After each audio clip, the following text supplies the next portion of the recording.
You tune to Evergreen Media Network. I am Cindy Schwartz, and this is the Patient Partner Show. We're on a podcast on Spreaker as well.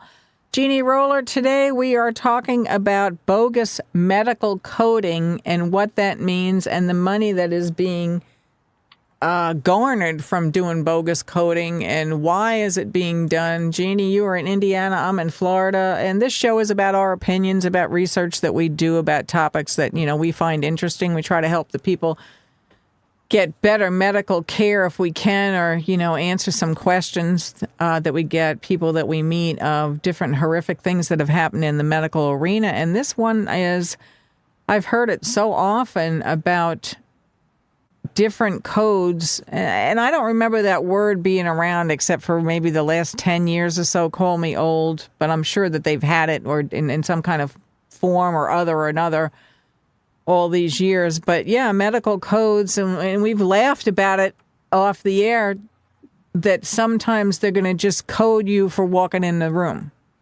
So that way it's going to be another fee when you walk into the room. And I know there is a facility, it's a nationwide facility, I believe it is, that does do that now. And it is valid that facility is allowed to say, okay, if you go to one of our doctor's offices and you're considered outpatient, and it's the whole rigmarole, the whole definition of how it is explained and how it's charged. And so to me, that would lend itself to this bogus coding kind of a thing. I've talked with my own insurance company and they say no, that isn't the right thought.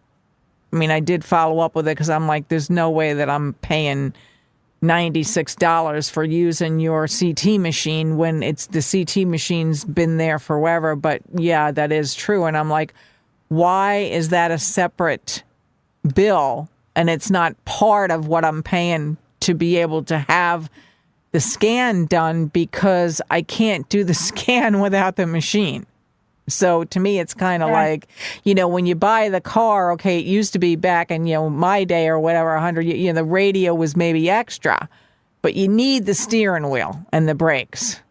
That can't be an extra. To me, if you're having a CT scan, you need the machine that does the CT scan. And I am being a little bit facetious, a little funny. So why all of a sudden now is that a different fee?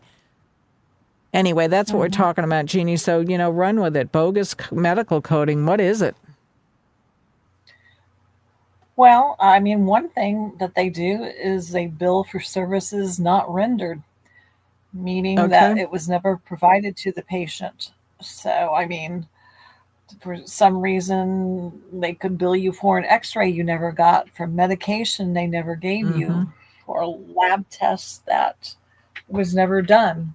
I mean, you should always watch your bills and see if what's on there is something you actually had done or had received. Another thing is they could bill you for a service that is more expensive than the service that you actually were provided. Okay. So, I mean, that's kind of, I don't know if a lot of people would realize that. Yeah. But, I guess doing research, you might be able to tell. I don't know. I'm not really sure. But then this is the part, Cindy, that we are talking about a lot, the unbundling, where they bill for the components of a procedure separately, even though they are typically billed together as a package. Right. If they separate them out, it's higher reimbursement. Now, this happened back in 2006 to my husband when he had a surgery done in Florida. They billed for the cut, the incision. It's like, okay, can you do the surgery without it? Yeah. No, you cannot. But they found that they could bill for it separately and make more money. We also, a few months back, talked about my mother. She went and she had her flu shot that was supposed to be free, but they found that they could bill for giving the shot. So, I mean, it's like...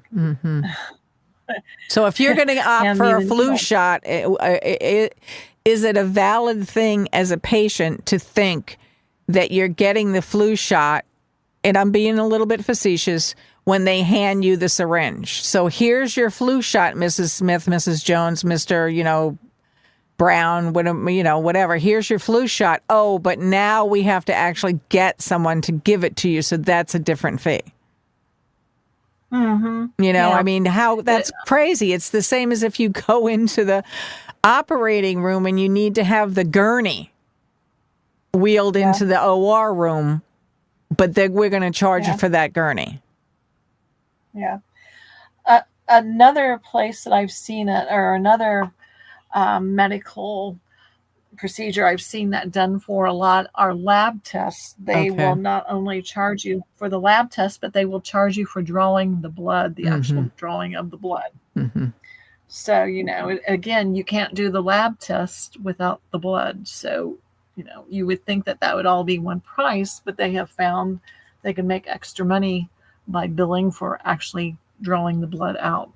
In my opinion, again, these podcasts are our opinions. We're not doctors. We're not lawyers. To me, that's unethical. I mean, yes, of course, you have to draw the blood to be able to do it. So the blood test then is $25 or whatever the fee is. It's $50 or whatever it is. It's not $50 plus now we're going to draw the blood for another. It's not that. It would be an all-inclusive thing. Right.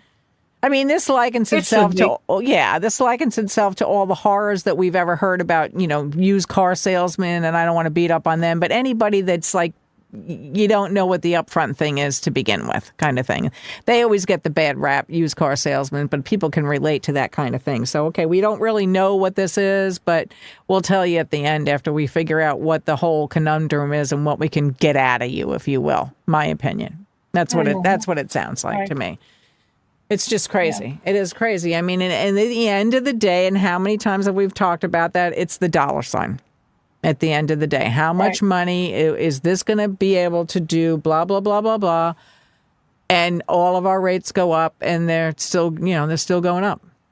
I don't see ones that are coming down. I don't see the rates coming down. So what does this lend itself to? That's why I go full circle to a podcast we did a little while ago is, why do people not go to the doctor? Do you really want to put up with this? I don't.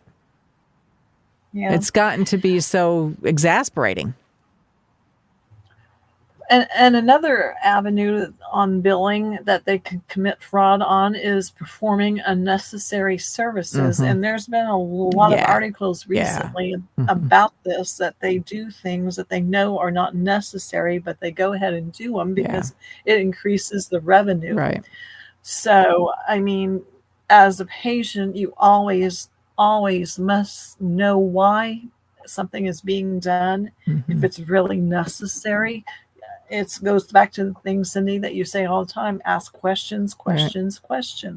But you know what? You don't know what to ask. And you know what? If I went into a certain procedure, just picking one off the top of my head that I've had, and I need to have an ultrasound, a pelvic ultrasound, something, I wouldn't know what the coding for that is. I wouldn't know it's, pelvic ultrasound, blah, blah, blah, blah, blah. And then if anything was added on to that, I honestly wouldn't know what questions to ask to check it. You're relying on them because that's their field. It's the same as I've gone to those places where they just do the oil change, and then sometimes they do other things. And it's invariably, you need wiper blades. We all talk about this. That's the same way I feel about this. And I'm like, no, I just changed the wiper blades 2 months ago. Oh, well, in this weather, 2 months is too long. And, there's always stuff like that. That's what this reminds me of, that you really don't know the question to ask. Yeah. Well, there are some medical tests that they know if a patient fits certain criteria that are not, the results are not going to be as good as what they should be, and that they need to use a different method. Okay. So a lot of times, and there's been a lot of talk and articles about this, that they go ahead and they do the one that they know is going to bring up more questions, and then they will do the test that they really should have done to start with, but yet they make more money by doing the one that doesn't work and then doing the one that does. Yeah. On that note, Jeannie, I'm going to cut you off real quick, and I'm going to say, well, find somebody that knows. That's what that's what this podcast is about. Find somebody that knows to get the best care. Here we go. Stay listening to Evergreen Media Network.